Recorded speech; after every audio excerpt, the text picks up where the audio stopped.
Osama bin Laden didn't have an internet connection in his compound, but amazingly, he actually had a really complicated system that allowed him to get his emails out. The system relied primarily on trust, and it was actually able to keep his digital fingerprints off of any of his emails and avoid detection from the U.S. government for years.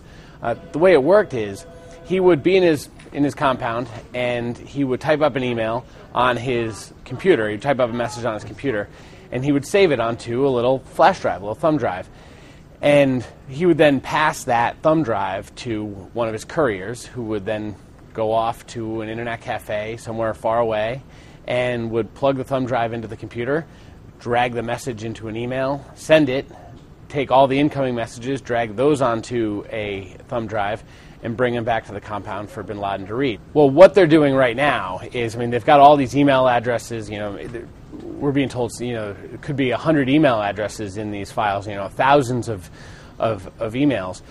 So they're going to have to go back to these addresses, and they're going to have to, subpoena or issue national security letter on the internet service providers, almost all of whom tend to be American ISPs, and they're going to want to know, hey, what was the IP address? What's the computer address for the account that opened this account? And how often is it accessed? And what messages were they sending that maybe we don't have?